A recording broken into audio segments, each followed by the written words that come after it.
Assalamualaikum. Anda bersama saya Bro Syak dari Unity. Jom mendekati yang jauh. Satu persoalan yang lazim selalu orang bertanya ialah, dia kata orang Islam ni juga sembah berhala. Penyembah berhala paling besar di dunia adalah orang-orang Islam. Dan berhala orang Islam ini berwarna hitam, berbentuk empat segi, ada di Mekah. Ada kalanya non-Muslim, dia ingat orang Islam menyembah Kaabah. Dan Kaabah itu adalah berhala. Sebab dia menuntut dalam TV, khususnya masa kita tengoklah Hari Raya Adil Adha sebagai contoh, masa Raya Haji ya, dalam TV dia tengok orang-orang Islam ni akan tawaf keliling Kaabah. Kemudian waktu solat kita akan sujud, nampak dalam TV tu seolah-olah orang Islam ni adalah sujud kepada Kaabah, menyembah Kaabah. Jadi mereka ingat orang Islam ni sembah berhala. Jadi bagaimana kita nak jawab soalan ini? Kalau orang bertanya saya soalan ini, saya akan jawab begini. Yang pertama sekali, dalam agama Islam, kita hanya menyembah Tuhan yang satu. Kita menyembah Allah SWT, Tuhan yang mencipta seluruh langit dan bumi ini. Kita tidak boleh menyembah selain daripada Allah. Kalau kita sembah selain daripada Allah, itu syirik dan kita akan masuk neraka. Maka kalau ada orang Islam menyembah Kaabah, itu syirik namanya dan masuk neraka. Itu yang pertama. Yang kedua, kita bukannya sembah Kaabah, tapi Kaabah sebagai kiblat, satu direction, satu hala tuju. Sebab bila ada satu kiblat, maka bila masuk aja waktu untuk solat, seluruh bumi masuk aja waktu solat, orang-orang Islam semuanya akan menghala kepada kiblat yang sama. Itu menunjukkan kesatuan di kalangan umat. Unity, ini persatuan. Kalau kita tak ada satu kiblat, apa akan berlaku? Masuk aja waktu solat, masuk waktu sembahyang, masing-masing nak menghadap hala tuju sendiri. Ada nak menghadap utara, ada nak menghadap selatan, ada nak menghadap barat, ada nak menghadap timur, dan kita akan bergaduh antara satu sama lain. Tetapi bila dah ada satu kiblat, tidak berlaku pergaduhan. Okey, apakah bukti orang Islam tidak menyembah Kaabah?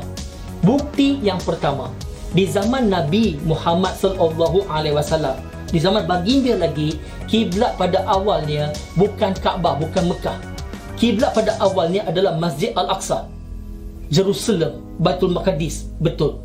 Dan kemudian Allah SWT memerintahkan orang Islam mengubah kiblat kepada Kaabah, kepada Mekah. Ini tercatat dalam Al-Quran, di dalam surah Al-Baqarah, surah nombor 2, ayat nombor 125 dan ayat nombor 144 sebagai contoh. Itu bukti yang pertama.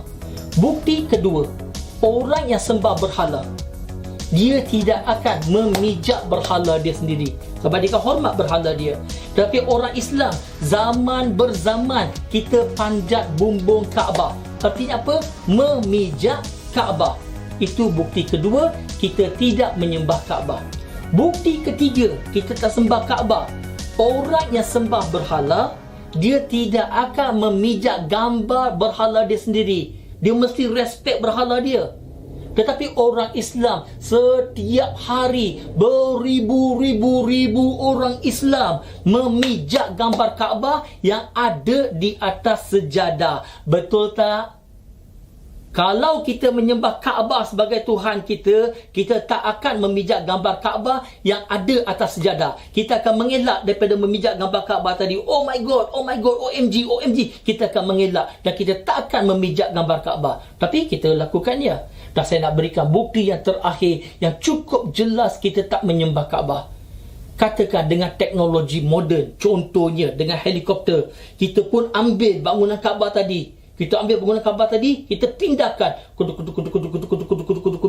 Kita pindahkan ke mana? Ke dataran Merdeka di Kuala Lumpur. Sekarang Kaabah ada di Kuala Lumpur, di dataran Merdeka. Bila masuk waktu solat, adakah kita nak menghadap ke Mekah ataupun menghadap Kaabah yang ada di Kuala Lumpur? Kita menghadap Mekah ataupun kita menghadap Kuala Lumpur? Ke mana? Ya, betul. Sebagai orang Islam, kita akan terus menghadap ke Mekah dan bukannya menghadap Kaabah. Orang yang sembah berhala, kalau kita ambil berhala tadi dan kita pindahkan ke tempat yang lain, adakah penganutnya akan pergi ke tempat yang asal ataupun pergi ke tempat yang baru?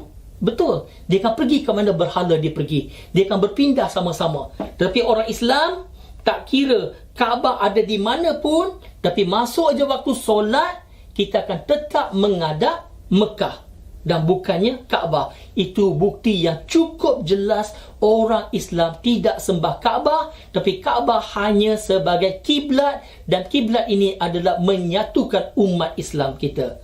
Okey? Ada soalan lagi? No worries. Don't worry. Letak aja soalan anda dalam ruangan komen di bawah, dan insya-Allah dapat aja masa kita akan jawab soalan-soalan anda. Thank you very much for your support, dan seperti biasa like video ini dan subscribe kepada channel ini. Anda telah bersama dengan saya, Bro Shah dari Unity. Jom dekati yang jauh.